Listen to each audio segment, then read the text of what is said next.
Welcome to the game of Risk, everyone. I'm your host, OliveXC, a top player at this game. And today we are competing in round 5 of the Kill Pete Open.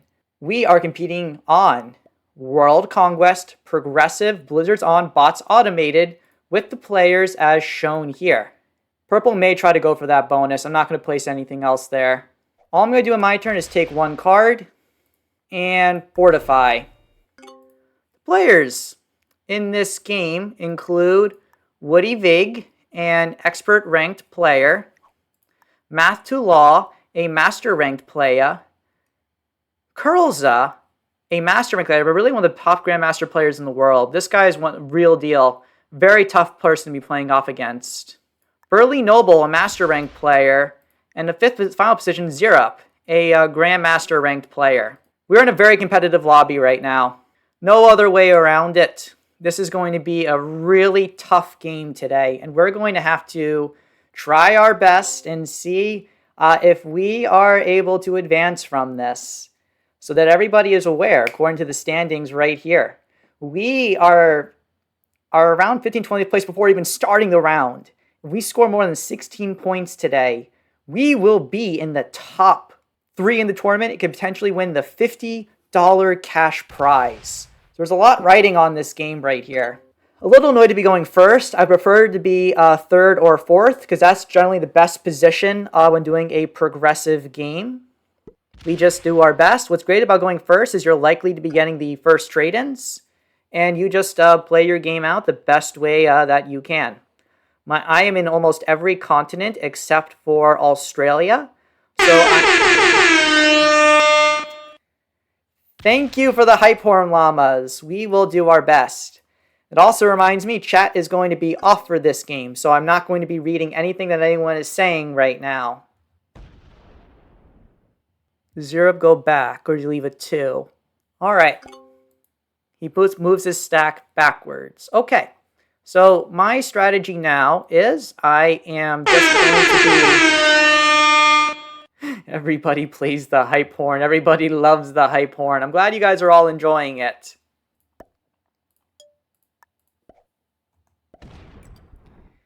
We're just going to continue stacking everything in.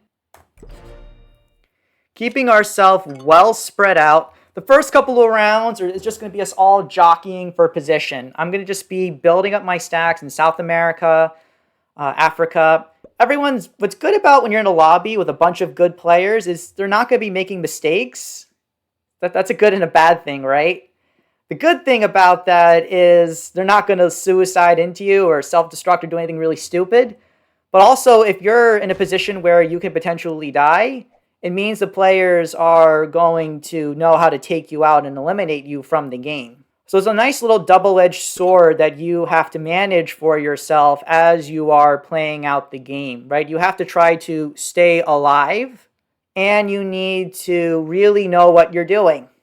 I practiced this like a little bit, nothing too crazy or so, but I've done so much progressive before, and I knew with the opponents that I was going up against that it's going to be a tough match here. And Mitch on Risk raids with a party of 6. Thank you so much for the raid, everybody. We're competing in round 5 of the Kill Pete Open, and we're going to do our best to try and advance today. Overall, we're sitting on 25 troops. Zerup, as the 6th player, has the most. So we don't have a large number of troops. So we're right in the middle. This is overall pretty good. My goal today is just more than 10 points. If I win, it's going to be the most amazing thing in the world, but I understand because of the amount of luck that can be involved with an individual game, it can be tough. We're just going to try our best and do what we can here. So we are just going to continue building up our stacks, keeping our options open. So we have a couple of 4 stacks. I think probably protect the North America one. We'll just take cards. And now, this is pretty good. I have pretty good lines on the players.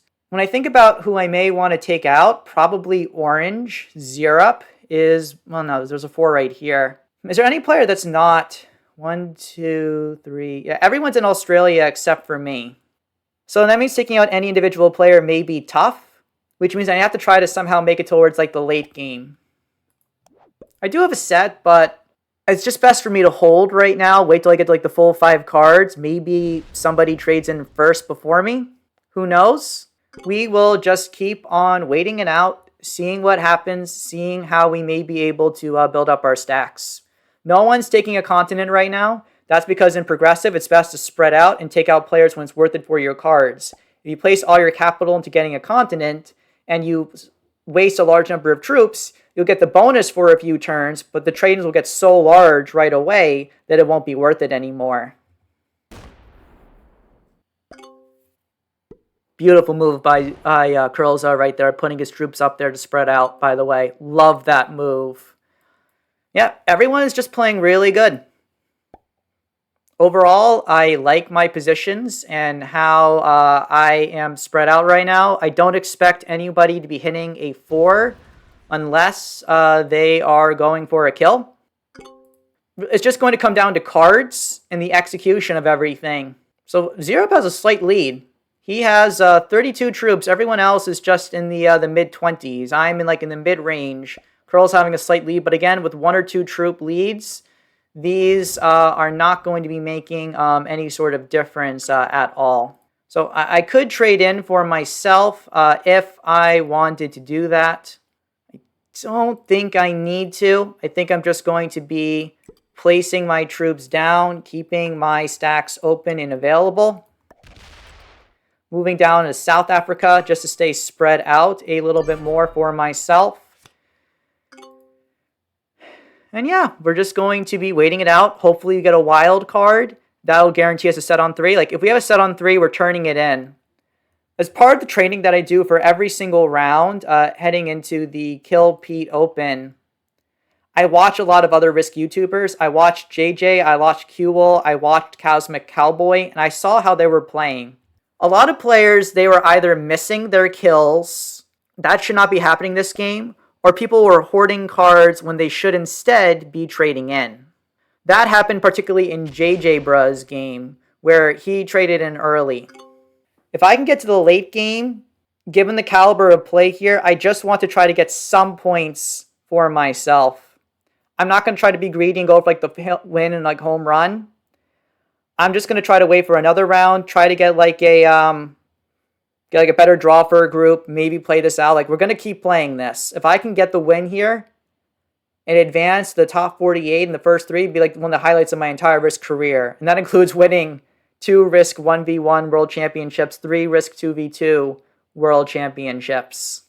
The prestige of the people that you're playing against really can be amazing. But in free-for-all, I've never been at the top before. I've gotten to some quarterfinals, but nothing more than what's been statistically average. They're just competing in a large number of tournaments. I've bombed out on a lot of them as well. So I know about the prestige that comes into potentially being able to advance in these situations and having the opportunity to be doing well. And I'm going to be trying my best right now and putting everything I have to potentially getting the chance to advance. This is going to be quite the epic showdown in the coming turns. I wouldn't be lying right now if I said my heart wasn't racing a little bit, if I was just getting a little bit worried, wondering, is this going to be the run where even though you're facing some amazing people, you are still getting the chance to be advancing. I don't know. I don't know what's going to be happening here in this game. All I know now is I just need to be trying my best, keeping all of my options open, hoping the cards work out for me, and that I have an opportunity to get my points and take my shot. I'm going to start thinking about kills at some point, but I don't think anyone's really lining up for me. The closest one is green, But green has this 6 here. That would require me hitting a large initial 11 troops, making their effective stack size 41 for me. The other potential option would be the white player. White, I can go up to hit this stack here. My 4 is connected to this 10, and my 10 right here can hit like this 9. But I have to get through this 1-4 stack. So white can potentially be an option. So white would probably be my kill if I were to go for it. White does not have as good lines on me because I'm blocked in the middle here.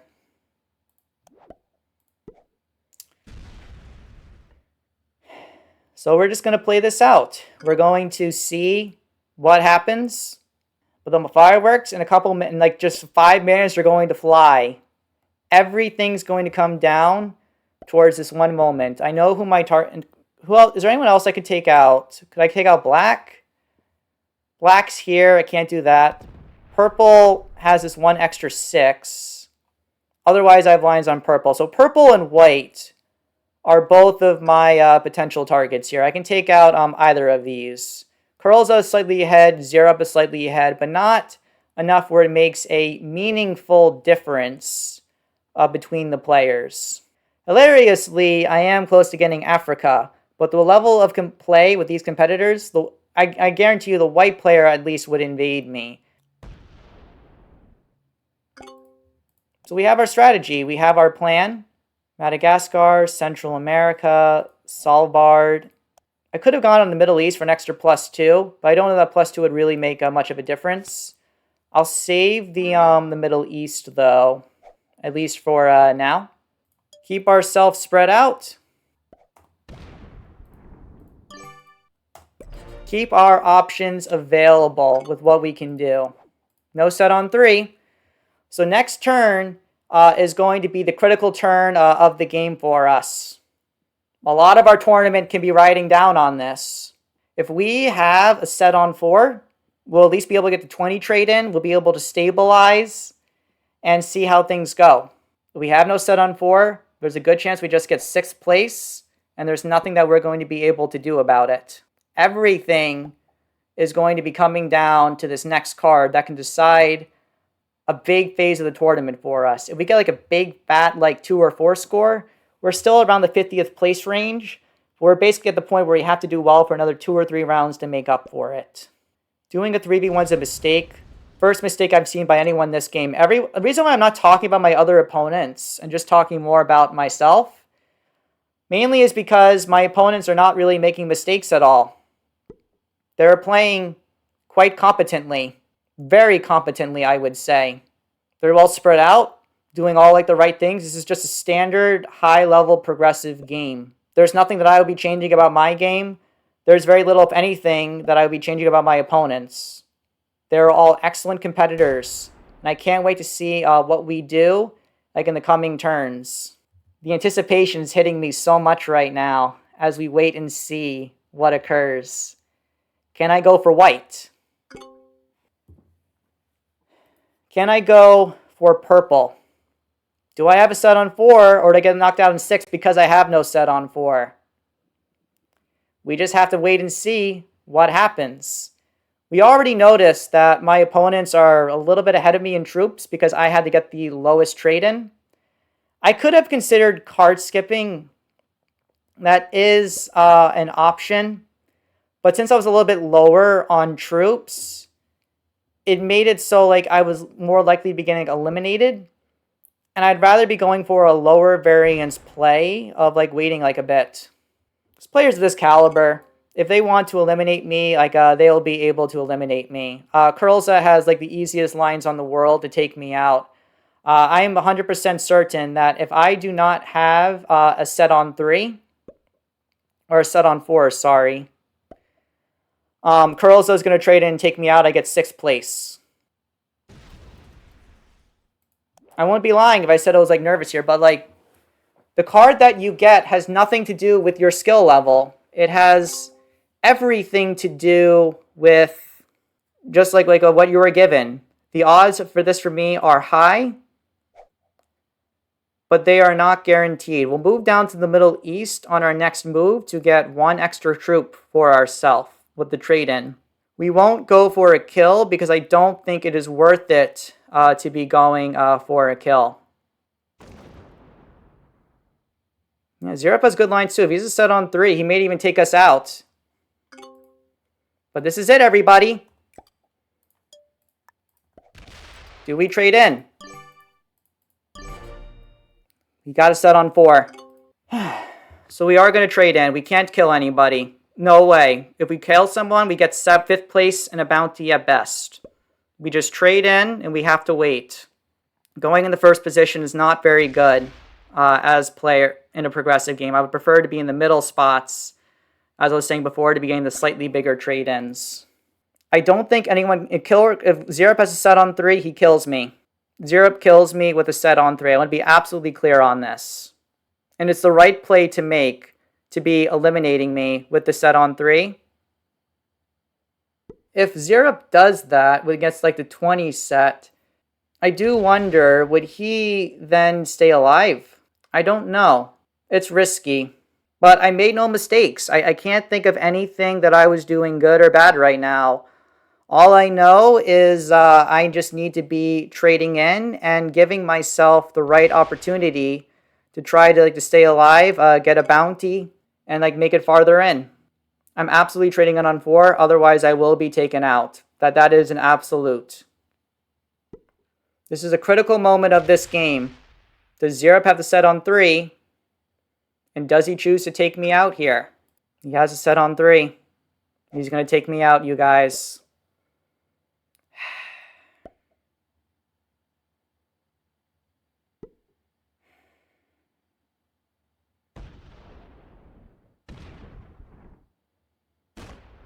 Oh well.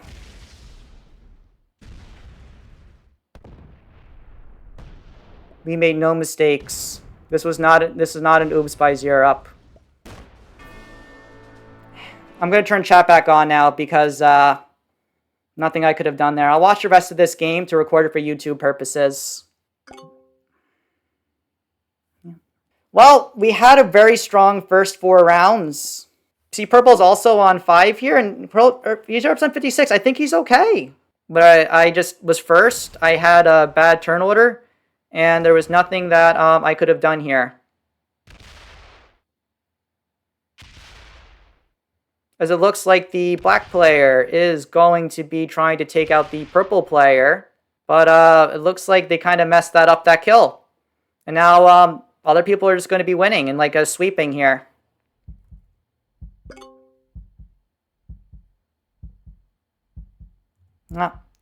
So I think Curls now is just going to be able to trade in just a sweep over this game. Yeah, Curls is just going to need to kill the purple player. Curls can then sweep in and take out the white player because white player doesn't have many positions at all.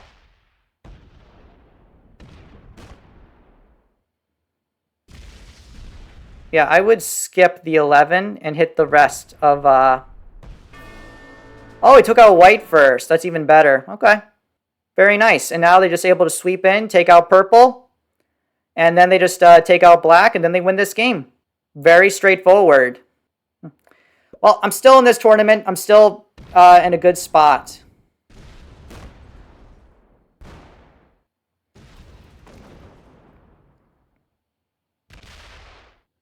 Yeah, so now Curls just needs to maybe kill Zerop.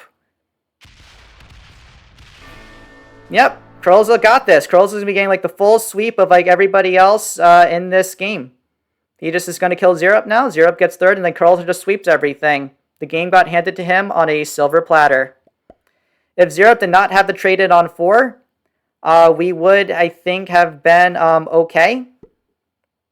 Because we would have traded in, possibly just got 2nd. But the best we could have gotten was 10 points here. This game was completely out of our control, and there was nothing that I think we could have done with this. Just beautiful lines by Curls. Absolutely no mistakes here. It's just a very high-level game that took place. The only thing that maybe could have happened is if we chose to... not trade in on 3, but that just guarantees us getting knocked out early because we're so far behind on troops. So there we have it, everyone. Congratulations to Curls Up for winning. There was nothing we could have done here, so I have no regrets about this.